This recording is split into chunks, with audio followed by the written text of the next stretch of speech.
Hi friends, అందరికీ నమస్కారం అండి. Welcome back to my family kitchen vlogs. ముందుగా అందరికీ వినాయక చవితి శుభాకాంక్షలు అండి. వినాయకుడికి ఎంతో ఇష్టమైన మోదకాలని ఈరోజైతే మనం ప్రిపేర్ చేసుకుందామా.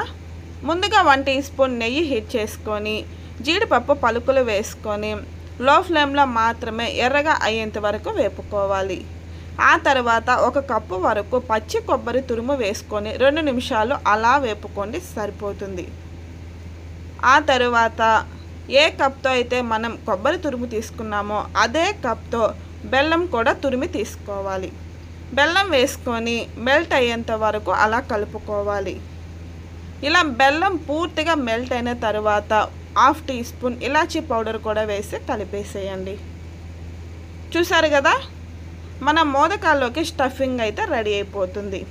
ఇప్పుడు దీనిని ఒక ప్లేట్లోకి తీసి పక్కన పెట్టేసేయండి. ఇప్పుడు 1 కప్పుతో వాటర్ని వేసుకోవాలి.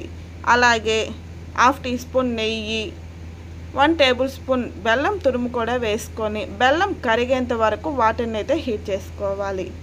ఆ తర్వాత ఏ కప్తో అయితే మనం వాటర్ తీసుకున్నామో అదే కప్తో బియ్యం పిండిని కూడా వేసుకొని స్టవ్ ఆఫ్ చేసేసి ఉండలు లేకుండా బాగా కలిపేసేయాలి.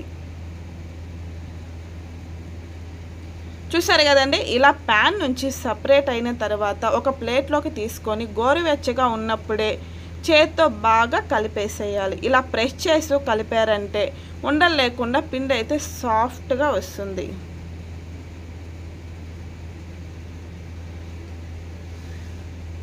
ఇదైతే మనం మార్కెట్లో అవైలబుల్గా ఉంటుందండి. మోదకాలని ఈజీగా ఈ మిషన్ ద్వారా ప్రిపేర్ చేసుకోవచ్చు. ఇప్పుడు ఇందులోకి బియ్యం పిండిని స్టఫ్ చేసేసుకోవాలి.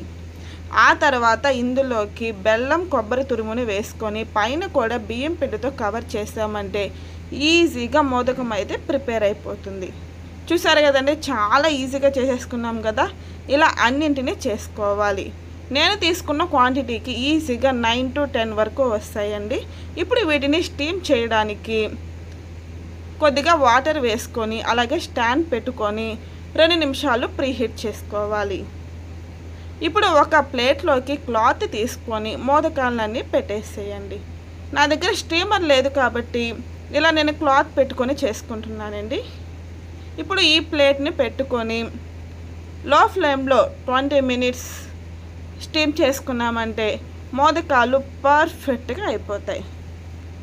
మీరు ఇలా మా స్టైల్లో ఒకసారి చేసి చూడండి. వినాయకుడికే కదండి, మీరు కూడా చాలా ఇష్టంగా తింటారు.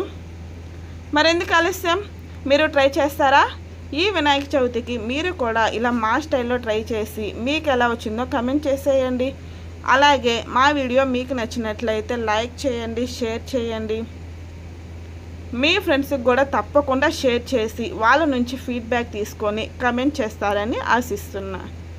మరిన్ని సింపుల్ రెసిపీస్ కోసం మా ఛానల్ని సబ్స్క్రైబ్ చేసుకోండి, అలాగే ఫాలో అవ్వండి. వన్స్ అగైన్ మీకు మీ కుటుంబ సభ్యులందరికీ వినాయక చవితి శుభాకాంక్షలు.